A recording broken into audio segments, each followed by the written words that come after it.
Mawawala na ang lahat dahil sa kasinungalingan ng sistema. Habang hinihintay mong bumagsak muli ang pananalapi gaya ng 2008, nagaganap na ito ng hindi mo namamalayan. Sasabihin ng gobyerno na 3% lang ang inflasyon at matatag ang ekonomiya na maayos ang lahat. Kung kabilang ka sa mas mababang kalahati, ramdam mo ang layo ng sinasabi nila sa totoong nangyayari. Hindi 3% ang realidad mo.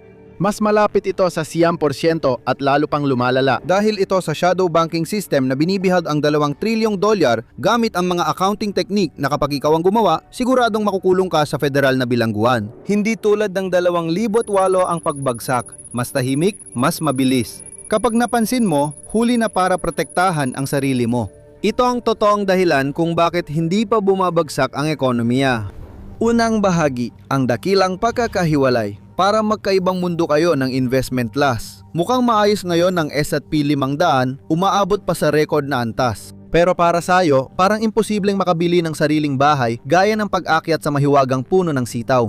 Ayon sa Fortune, nasa 7% ang mortgage rate sa US at kailangan ng 6 na digit na kita para makabili ng bahay na nasa mid-price. Ang presyong yan, by the way, ay nasa 422,000. 422,000. May ganyang halaga ka ba sa ipon mo? Sa totoo lang, ayon sa statistics, siguradong wala ka. Ayon sa Federal Reserve, $25,000 ang karaniwang ipon ng mga Amerikano na wala pang 35 taong gulang. Dahil naapektuhan ng sobrang mayaman ng bilang, mahigit kalahati ng batang Amerikano ay mas mababa ang ipon kaysa rito.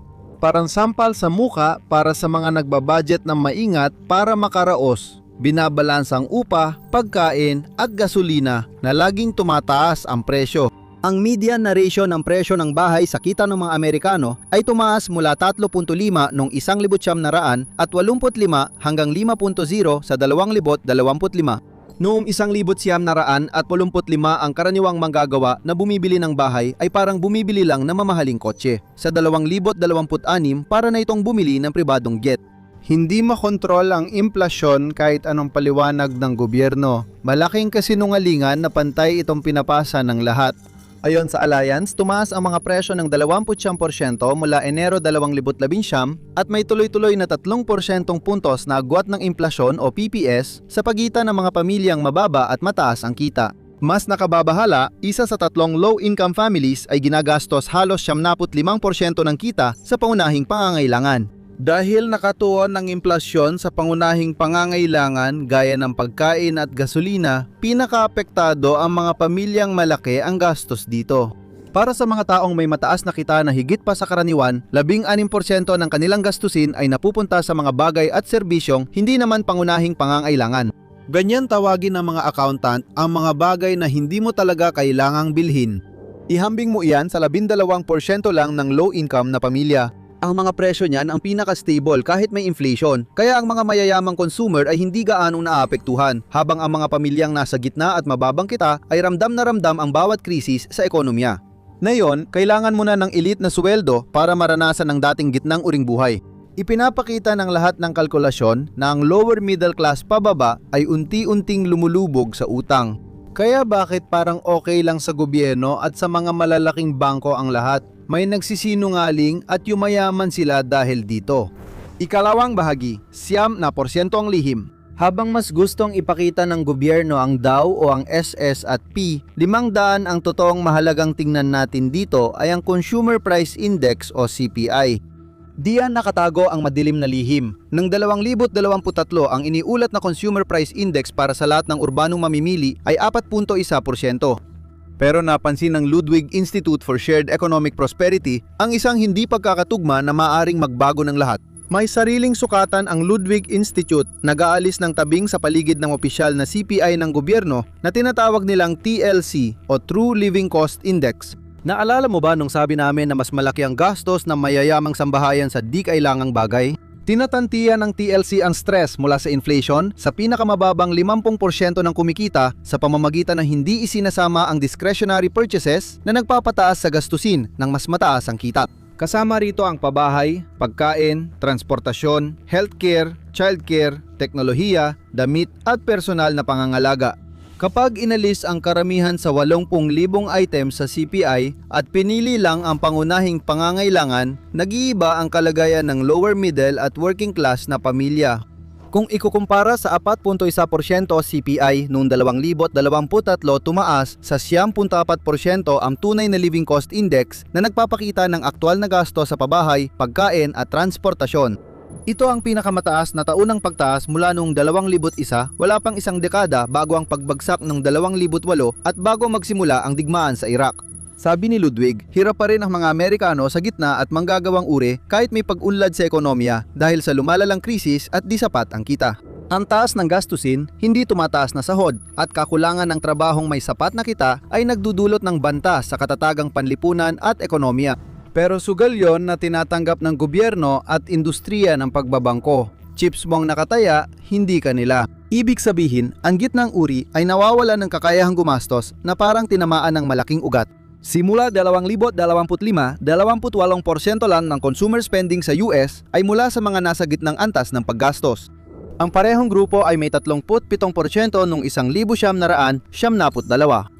Sa kabilang banda, ang kapangyarihan sa pagbili ng mga tao sa nangungunang 10% ng mga kumikita na may higit sa $250,000 kada taon ay siyang pumuno sa puwang ng kapangyarihan. Sila ay 35% ng consumer spending noong 1,972 at ngayon ay nasa 48% na sila. Isipin mo yon.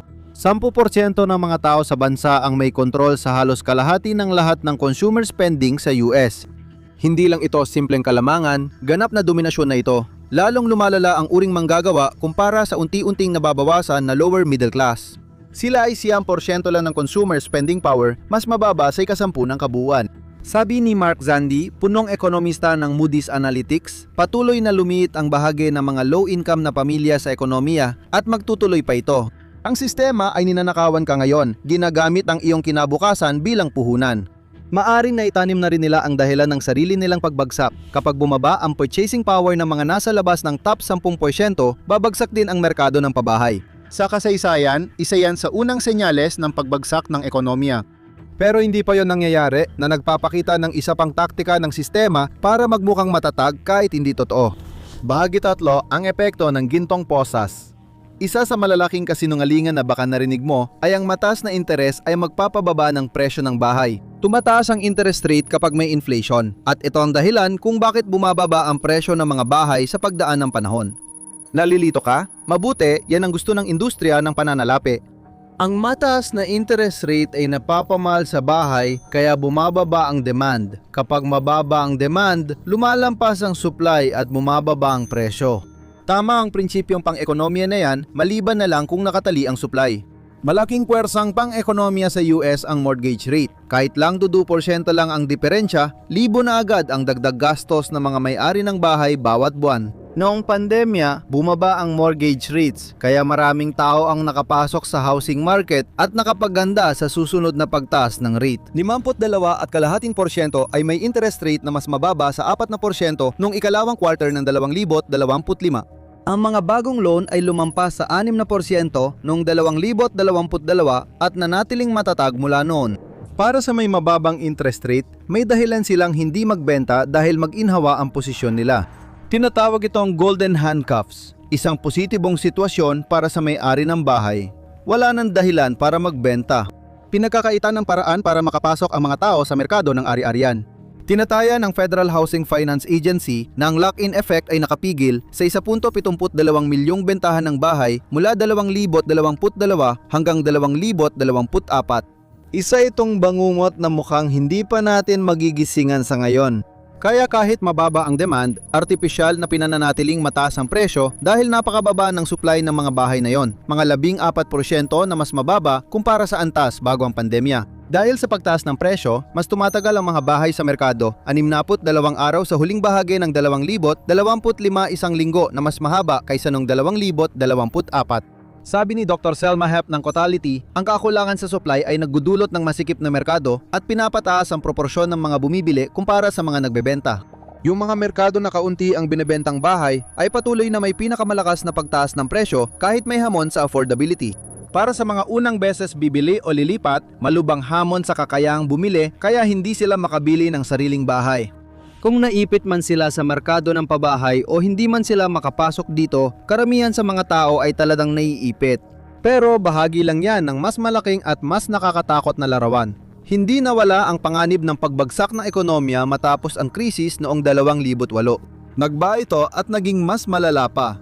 Bahagi 4, ang time bomb ng shadow bank. Ang nakaraan, kasalukuyan at hinaharap ng bangungot sa ekonomiya na papalapit sa atin ay malalim na konektado sa tinatawag na shadow banking sector. Ang uri ng volatility na nagdulot ng pandaigdigang krisis sa pananalapi ay matagal nang hayagang nangyayari bago pa ang Dodd-Frank Wall Street Reform and Consumer Protection Act. Layunin nitong pigilan ang too big to fail na institusyon, tapusin ang mga bailout na pinopondohan ng mga nagbabayad ng buwis at protektahan ng consumer laban sa mapagsamantalang gawain sa pananalapi. Hindi nito tinapos ang mga iyon, nilipat lang sa dilim. Mas gusto ng shadow banking tawaging non-bank financial intermediation ang sarili nila. Ayon sa Financial Stability Board, ito ay credit intermediation na kinasasangkutan ng mga entidad at aktibidad sa labas ng regular na sistema ng pagbabangko. Sa labas ng tradisyonal na pagbabangko, marami kang matutuklasang regulatory loopholes na pwedeng mapakinabangan. Malapit itong kaugnay sa pag-US ibong ng pribadong kredito. Noon, sa mga bangko lang nangungutang ang mga kumpanya sa ilalim ng mahigpit na patakaran. Pero binago ito ng pribadong kredito. Ngayon, off-balance sheet at pribado na ito sa pagitan ng non-bank na entidad na di kita ng publiko. Pero ang nakakagulat, kasali pa rin ang mga bangko. Hindi lang sila ang direktang nagbibigay ng mga pribadong pautang. Sa halip, sila ang nagbibigay ng pinansyal na suporta sa mga pribadong nagpapautang. Praktikal itong tingnan. Inatasan ng Dodd-Frank ang mga tradisyonal na bangko na dagdagan ng kapital at higpitan ng pagsusuri sa mga nangungutang para mabawasan ang panganib sa pautang. Pinabagal nito ang proseso at nagdagdag ng gasto sa pagpapautang. Hindi ito problema para sa pribadong kredito at malinaw ito. Ang industriya ay nasa $2.1 trilyong na at inaasahang aabot sa 4.5 trilyon pagsapit ng 2030 ayon sa BlackRock. Ang pangunahing panganib dito ay na kung walang regulasyon at transparency, mabubulok ang buong merkado mula sa loob. Tayong lahat ay madadamay kapag bumagsak ito. Sabi ni Raghavendra Rao, profesor ng pananalapi sa Universidad ng Cambridge, walang nakakaalam ng totoong halaga ng mga asset nila. Lahat ay hindi malinaw. Hindi natin alam ang nangyayari sa loob. Sana walang problema dong pautang. Pero paano kung meron? Ang ugat ng masamang pautang sa lumalaking pribadong credit industry ay ang paraan ng pagtataya nila ng halaga na tinatawag na mark-to model. Ginagamit ng pamamaraang ito ang financial model para tantiyahin ang halaga ng investment kaysa sa aktual na presyo sa merkado. Ibig sabihin, imbes na eksaktong siyensya, kadalasan ay puro paghuhula. Sa industriyang malapit sa ekonomiya, tila wala silang ideya kung mababayaran ng mga pinautang nila ang utang o hindi. May mga bahagi pa nito na di pa natin nakikita, mas malala pa sa mga dating nakita natin. Binubuhay ng mga shadow bank ang mga patay na kumpanya sa pamamagitan ng pag-imbento at pagsamantala sa bagong mapadlinlang na utang. Bahagi 5, ang zombie ekonomiya. Beyond Meat Incorporated, AMC Entertainment, Sunrun, 5CM Incorporated, ano ang pagkakapareho ng mga negosyong ito? Lahat sila ay mga zombie. Kapag tiningnan mo ang mga katotohanan at mga estadistika, mapapansin mong maaring kinakaharap na natin ang isang buong zombie apocalypse nang hindi natin namamalayan. Ang zombie na kumpanya ay negosyo na sapat lang kinikita para pambayad interes sa utang at kailangan pang mangutang muli para mabayaran ang dati nitong bayarin. Mataas ang kanilang gastos sa utang at araw-araw silang nalalapit sa pagkabangkarot, napakasama ng kalagayan ng kumpanya. Ayon sa Deutsche Bank, noong 2018% ng mga kumpanyang nakalista sa publiko sa US ay tinuturing na zombie na kumpanya. Nakakatuksong sabihin na barilin na lang sa ulo ang zombie at tapusin. Pero noong 2020, may 2.2 milyong trabaho ang nakataya sa mga kumpanyang ito. Habang tumatagal at tumataas ang inflasyon, mas maraming trabaho ang mawawala dahil sa mga hindi na kayang suportahang undead na negosyo. Karamihan sa kumpanyang ito ay gumagamit ng PIK o Payment in Kind, paraan ng pagbabayad na ginagawa nila kahit hindi sapat para makaagapay sa lumalaking utang. Sa madaling salita, imbes na magbayad ng interes gamit ang pera, idinadagdag na lang ang mga bayad na yon sa kabuuang utang na kailangang bayaran sa mga nagpapautang. Pinapapataas nito ang kanilang utang at kadalasan nauuwi sa mabagal pero siguradong pagbagsak. Dahil napakaraming bahagi ng ekonomiya ang nasa ganitong kalagayan, parang nasasaksiyan natin ang isang sinadyang pagpaguho. Unti-unting bumabagsak ang malaking haligi ng ekonomiya pero tinatago ito ng pribadong industriya ng pautang sa katahimikan. Huwag magpaloko sa palabas na ito. Layunin nitong linlangin ka at ipalimot ang dumarating na panganib sa likuran mo. Habang nagkukunyari ang mga korporasyon, isang henerasyon ang tahimik na hindi nakakabayad at nag-iipon ng pulbura para sa pagsabog ng ekonomiya. Bahagi 6, ang hindi nakikitang pagkakautang. Depekto ba ito o bahagi talaga ng sistema? Plano man o hindi, iisa lang ang tiyak na wakas ng sistema, ang magdulot ng K-shape na ekonomiya na higit pang naghahati sa mayaman at mahirap. Kapag bumagsak na ang sistema at klaro na ang hangganan, matitira na lang ang mga may-ari ng ari-arian at mga manggagawa sa serbisyo. Pero ano ang kahulugan nito?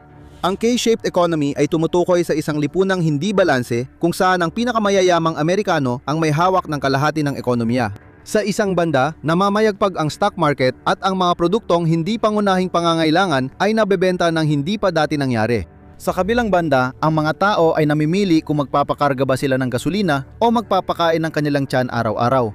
Isang bahagi ay paakyat, ang isa pababa, parang letrang K ang estruktura. Sa atin, ang pagkakahati ay batay talaga sa henerasyon. Hawak ng baby boomer ang 83 tuldok 3 trilyon na ari-arian, higit kalahati ng yaman ng US households. Sila ang pinakamayamang henerasyon sa kasaysayan, may average na $1 milyong bawat isa. Sumunod, ang millennial at Gen Z ang bumubuo ng pinakamalaking bahagi ng populasyon kapag pinagsama. Pero magkakasama sila, may $17.1 trilyong na 10.5% lang ng kabuuang yaman ng US. At ang mga henerasyong ito ay humaharap din sa mas maraming nakatagong patibong ng utang kaysa sa mga nauna, tulad ng lumalaganap na kasikatan ng mga buy now pay later na mga scheme. Bagong uri ito ng utang na hindi nakikita sa datos ng gobyerno, malupit at hindi patas ang sistema. Ginawa ito para pahirapan ang gitnang uri at gawing wala ng pera ang masisipag. Kung hindi mo kayang baliktarin ang buong sistema at magsimula muli, ang pinakamainam mong magagawa para makaligtas sa lumalalang problema sa pera ay ilipat ang iyong pera sa mga lugar na hindi kayang abutin ng unos. Kaya ano-ano ang mga iyon? Bahagi 7, gabay sa kaligtasan. Kung gusto mong mauna bago bumagsak, ilipat agad ang portfolio mo sa matitibay at hindi tinatabla ng implasyon na asset na hindi kontrolado ng gobyerno. Isa sa mga klasikong pamumuhunan para protektahan laban sa inflasyon ay ang ginto. Ang problema, hindi ganap na protektado ang ginto laban sa inflasyon. Kapag tinaasan ng mga bangko ang interest rates dahil sa inflasyon, hindi nagbibigay ng tubo ang ginto mula sa interes na yon. Hindi ito ang pinakamagandang asset para pagkakitaan. Pwede ka rin mamuhunan sa mga kalakal gaya ng butil, mahahalagang metal, kuryente, langis, baka, orange juice at natural gas ETFs. Ngunit may panganib pa rin dahil ang presyo ng mga kalakal ay maaaring maging sobrang pabago-bago kahit walang inflasyon. Ang demand at supply na nagtatakda ng presyo ng kalakal ay sensitibo sa mga pandaigdigang kaganapang geopolitical at tila dumarami ang digmaan ngayon. Kung gusto mong ligtas ang investment strategy, may 60-40 stock bond portfolio pero mas mababa ang kita nito sa mahabang panahon kumpara sa all equity portfolios. Kung nais mong pumasok sa hindi magandang real estate market, pwedeng mag-invest sa REITs o Real Estate Investment Trusts. Isang real estate pool na may dividendo, ngunit posibleng malantad ka pa rin sa buwis sa ari-arian at pagbabago ng demand sa iba pang high-yield assets. Tulad ng kahit anong bagay sa mundo ng pamumuhunan, walang bagay na walang panganib, mas mababa lang ang panganib kumpara sa ibang alternatibo. Sa matinding kompetisyon at humihinang ekonomiya, hindi na prioridad ang paglago. Ang mahalaga ngayon ay katatagan, ang makasabay at makaligtas sa agos habang pinananatiling ligtas ang iyong mga ari-arian mula sa mga gobyerno at mga institusyon sa shadow banking. Kung masuwerte ka, makakalipat ka mula serbisyo tungo sa pagmamay-ari ng ari-arian bago ang dagok. Pero mabilis nang nagsasara ang pagkakataong yon. Maaring tinamaan ka na ng alon at hindi mo alam na dumudugo ka na hanggang sa maubos ang dugo mo. Gusto mo bang malaman ang kailangan mong impormasyon sa kasalukuyang ekonomiya? Panoorin mo ang $200 oil, wasak ang pandaigdigang ekonomiya, o panoorin mo na lang ito.